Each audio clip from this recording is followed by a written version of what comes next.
Welcome to the debate. Imagine handing over like a $60,000 down payment for a house in Kennewick, feeling like you finally secured your financial future. Right. The classic American dream. Exactly. But then you realize a year later that the renter down the street is actually building more long-term wealth than you are?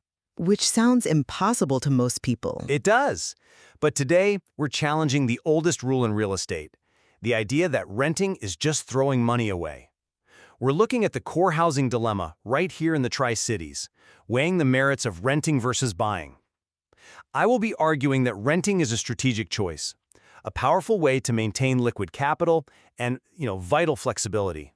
And I look at buying differently. I will be defending homeownership, not just as shelter, but as a superior engine for long-term stability and wealth. Buying gives you the distinct advantage of securing a fixed cost of living against the backdrop of rising local rents, while simultaneously building generational equity. Let's get right into the math of it, because the traditional advice completely overlooks the concept of unrecoverable costs. People look at rent as a 100% unrecoverable cost, which, it is. Right. It goes straight to the landlord. Yeah, but they ignore that buying comes with its own massive unrecoverable costs. We're talking mortgage interest, property taxes, and the inevitable HVAC failure during a 110-degree Pasco summer. Oh, those Pasco summers are brutal on an AC unit. They really are. So if you take that upfront down payment and keep it liquid, you aren't just paying for flexibility, you're avoiding trapped capital. I see your point about unrecoverable costs, I really do. But I look at that trapped liquidity differently. The mechanism you're overlooking here is fixed-rate debt. How so? Well, yes, you pay interest, but what you are fundamentally doing is renting money from a bank at a fixed cost. You use that to buy an asset that grows at a compounding rate. But rents? Let me just finish this thought. While a renter's payment in our local market inflates every single year, a buyer's principal and interest payment is frozen. It's locked in $2026. Right. But so as the house appreciates and the debt effectively depreciates through inflation, that widening gap is exactly how wealth is built. It acts as an incredible forced savings account. I have to push back on that forced savings argument, though. Maybe 20 years ago, that was the only way to build wealth. But today, with automated robo-advisors? Yeah, technology has changed things. Right. Anyone can automate their savings now. If a renter takes that initial down payment, plus the monthly savings from not having to replace a roof or fix plumbing, and puts it into a diversified index fund, they are building serious wealth. Sure, in theory. And they do it while holding a mobility premium. If a better job opens up across the country next year, the renter just hands in their keys.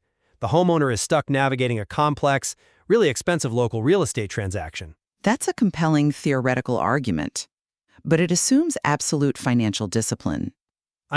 People can be disciplined. Some can, but the behavioral reality is that the money saved on plumbing repairs rarely makes it into an investment portfolio. It usually gets absorbed by lifestyle inflation. You buy a nicer car, you take a vacation. That's fair. Humans aren't perfect. Exactly. Furthermore, you're missing the dual utility of home ownership. You cannot live inside an index fund.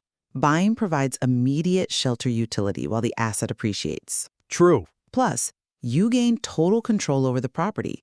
The ability to renovate, to truly put down roots in Richland or Kennewick, provides a psychological and economic stability that a lease simply cannot match. Well, that dual utility is a fair point, and I think it highlights why this is such a complex calculation. It is clear that both perspectives hold undeniable merit depending on how you weigh those variables. Definitely. We are not going to declare a definitive winner today because there is no universal right answer.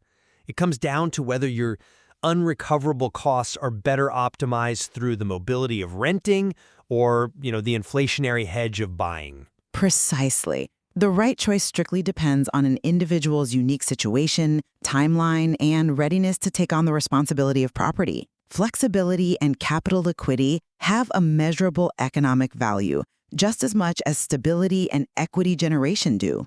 If you're in the Tri-Cities and want help figuring out what makes the most sense for your situation, reach out. Call or text 509-591-5517 or visit myrateisgreat.com.